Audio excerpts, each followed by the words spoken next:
Today's video, we actually covered one of his guys' videos before, and he didn't reply until about a year and a half later. So I decided to watch the reply, and you'd seen it, right? You've seen watched the video? A bit.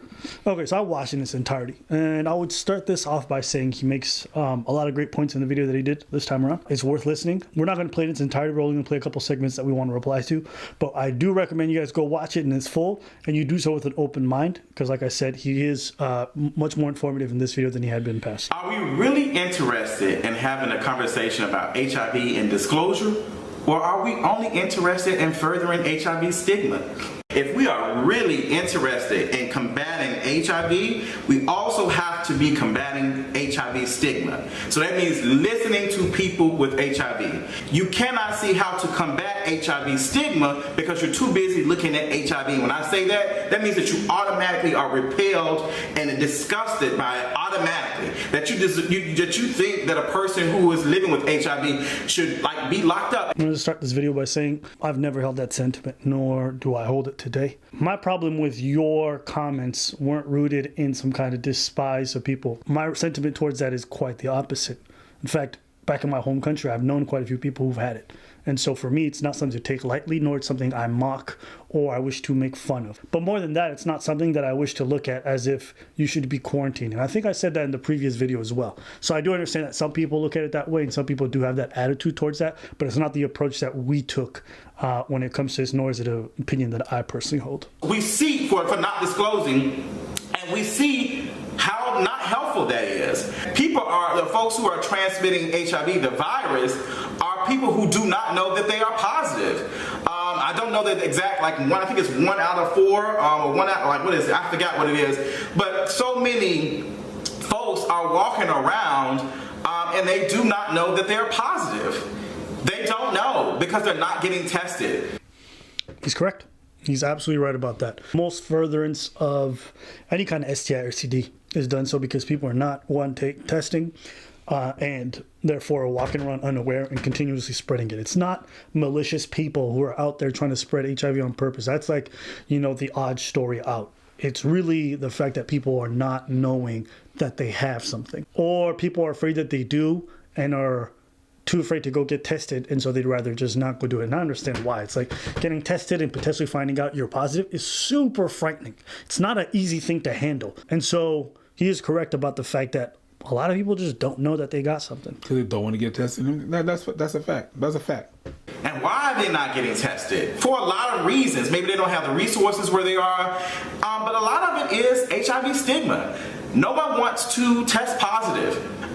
But what we should be focusing on is everyone is getting tested. And no matter if you are negative or positive, you are getting to care. So that means if you are negative, that means that you're going to stay negative. That means if you become positive, that means that we're getting you in treatment, we're getting you in the right stuff, we're getting the resources and the stuff that you need to live a long, healthy life. That's what we should be thinking about. I don't know why people seem to think that them posting a video about HIV disclosure and just railing on them is content, when it's like, this is not content, sis.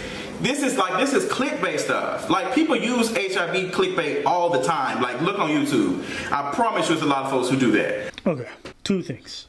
One, I can agree entirely with your point in regards to what we need to encourage and what we need to do going forward. I agree. Get people who are tested so that they can test negative and then we know, and they can stay negative. And if you are positive, you get the treatment without people looking at you like you're garbage or whatever. I agree 100%. And I can still disagree with the sentiment that you put forth in regards to the responsibility aspect. Part of our responsibility as a society that we have not assumed is that we have not created an environment where people who are positive can feel welcomed. That is our responsibility as a society where we have failed. Part of your responsibility as an individual is that should you be negative, you continue getting tested so that you don't spread it, and should you be positive, if you are going to engage in any kind of intercourse to anybody, you disclose it. I don't care if you're fully medicated and your viral count is next to 0 and the odds of you transmitting. If the other person is going to care about whatever you got going on, and you know that they would if they found out afterwards, tell them beforehand. Lay your cards on the table so that both people are going in knowing. Now, is it true that it should be the other individual's responsibility to ask you and to put for that foot? Agreed. We agree on that. But just because they don't doesn't mean you don't have that responsibility. Just because they're irresponsible doesn't mean you don't have that responsibility. I'm not putting the sole responsibility of all of it on you. I do think it's both parties. But just because one party's not doing their job doesn't mean you can also abstain. That's the entirety of my point. But let's get into the video at hand. In the video, I had talked about that it's not a person living with HIV job to disclose. And folks were, oh my gosh, that means you're not disclosing. But in the video, because the actual video, the live stream that I did, is like 10 to 12 minutes long. And I explain in detail why it should not be the person who is living with HIV and disclose. Like, I don't want to automatically come into every conversation and just be the first one bringing it up. I get tired of that. I got tired of it. Like, Even if you're tired, that's what it is. That's right. I'm really sorry about that. But yeah, I can understand the sentiment that you get tired about talking about it. I can understand that. It can be very tiring, and the rolling of the eyes, and you see people can be disgusted by it because of the stigma, like you say. I can understand that, but you still have to disclose it. When I was a kid and you date girls, when you date girls or you go see your friends, whenever you go to your friend's house and you have to make sure that the girl knows, do your parents know that I'm black? You should know you're black too, and you're gay, so you understand that. It gets tiring. It gets tiring to talk about all these issues all the time. It is. I want to just walk down the street and not be tired of the cop pulling me over for whatever reason and not be afraid, because that gets tiring. But guess what? You do have to deal with that. You understand what I'm saying? Furthermore than STI, HIV, or anything like that, if you are, or you have, or you are in a situation that the other person would like to know, and you do not disclosing, you're lying by omission. If you know that the person would care about, I'm not even talking about the STI or anything like that or whatever, anything. If you know the person would care that you have kids, disclose that. If the person would care that you have a girl, you would care that you have, disclose that. That's with anything. I just don't see in what world transparency is a bad thing. I can understand it's a burden and it's difficult, but a bad thing? No, I think for everyone's sexual health, for everyone's peace of mind, it's going to be an overwhelming positive. We didn't say nothing about that. That's the thing. I was ready to listen. And that's what we said in the previous video. Points and everything. And I'll listen if someone brings me points. But if we come up with that attitude, Miss Abba and Miss Preach or whatever the name is, I actually understand why he said that to us. Because when things are close to you and you feel like people are pointing the fingers at you, you feel like you're under attack. I get that. But that was not the case. We're not trying to attack or anything like that. And it's not the stigma that we were trying to do. We're really trying to have a conversation. Even if we do the funs and games and you see me hollering and me laughing and me falling back there on the couch and we still want to have a conversation. So when we laughing, we're not necessarily making fun of you. It's a situation of what was said or anything like that. That being said, no, I wasn't disgusted or anything like that. It's just the points that were made were non-existent at the time. And I think for everyone who's at home watching, it's not just about the people living it with it that have to have this conversation. Even you, if you're watching and you have this like disgusting take about anybody who has a disease like this, you're part of that problem. Yeah. He's right about that. If you stigmatize people and you make it such a disgusting thing and you're saying this in front of other people, what if your friend thinks he catches it? Well, he doesn't want to be seen as that, so he's less likely to go get tested. So you can't have an attitude where you ostracize people because of what they're suffering from. That's not good for everyone as a society because it puts everyone at risk. Yeah. So that's also your responsibility. Whether you have something, you don't, straight, whatever. Whether it's herpes, all this stuff. Do not demonize people because they've caught something like this, because it's a burden to live with this kind of stuff. And when you do, you make it harder for everyone who is going to have it, who may catch it because someone's too afraid to get tested, all this stuff. So we also have to be better. I'm extremely tired of being the one to be the first one to have the conversation. The first one to have the conversation each and every time, which tells me that it really does not matter until you are positive, which is kind of backwards, because you should be asking that every time. And then when we look at research, we look at the data, it is people who are assuming they are negative that are transmitting the virus. It's actually less likely for you to contract HIV with having sex with or engaging in sexual activity with somebody who is HIV positive and on medication. So while we out here trying to make like people living with HIV, the boogeymen and the boogie folks, and out here doing all this, doing Thriller everywhere, in actuality, it's the stigma that's causing. If we don't like start combating the stigma, we're not going to do anything. Like just posting a video and ragging on somebody and making it just like a short clip that came literally from two heterosexual men who wanted to have a conversation. Us? No, we're Mrs. Remember?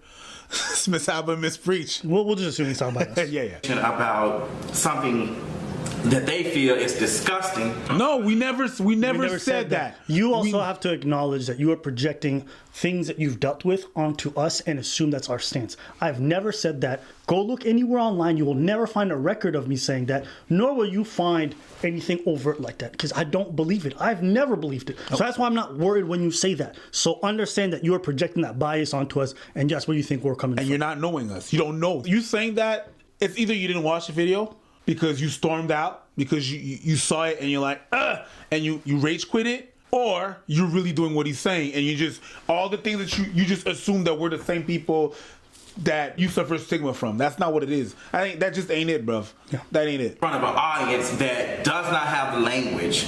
I'm not gonna say ignorant and dumb, just like don't have the language to be able to have a conversation. You saying to us that we don't have the language when you answered to our video, there was no language there from your part as well. So if you're talking about language and you want to have a discussion, that is not a problem. But we didn't go there. I was waiting for you to have the language and enlighten me on some points. But you know what? But you know, I get it. You know, when you are someone who admits to being HIV positive and you're on these platforms, I imagine you get all kinds of foul comments sent to you on a regular basis.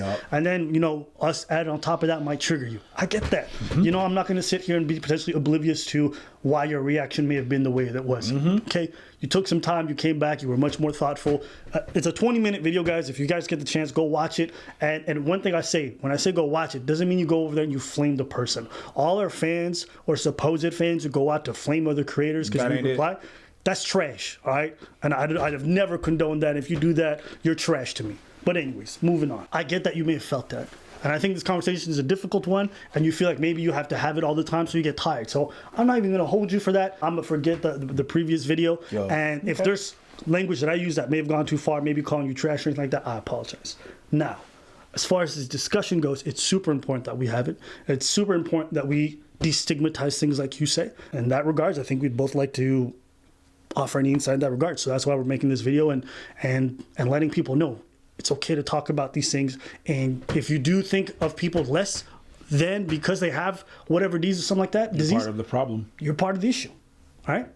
So those are my general thoughts on the topic. All right? Well, let's see. We're still in the same dusty old room that he mentioned. Them small amount of subscribers that y'all get ain't gonna get y'all nowhere anyway. Ain't nobody inviting y'all to speak on nobody's stage. You will sit in front of that dirty closet, that dirty room, and talk in front of an old, outdated camera and react to videos. That is your legacy. And watch mine grow. Yeah. Same shitty camera. Same shitty camera. That's your room, but we have a million point whatever followers. So I had to be a little bit petty at the end. Just a little bit. Watch my legacy grow, and not you not. But you know what? I had to be a little bit petty at the end. You petty ass mother. But I had to be petty at the end. Because I actually wrote down a list of motherfuckers when we hit 1 million. I'm like, shout out, what's up, nigga? You said we wasn't gonna be. But I will say this: I do wish, and I mean this earnestly. I wish you the best going forward. I'm not on this platform hoping terrible things for people, and I do think that the work that you want to do is really important. If you go watch back the video, we said that. So I hope you understand. We're not trying to denigrate that. So we do wish you the best going forward, and we hope that people do get better about this kind of topic and talking about stigma and just things like that. So that's my thoughts on the topic. More power to you. That's pretty much it. That's what we're saying.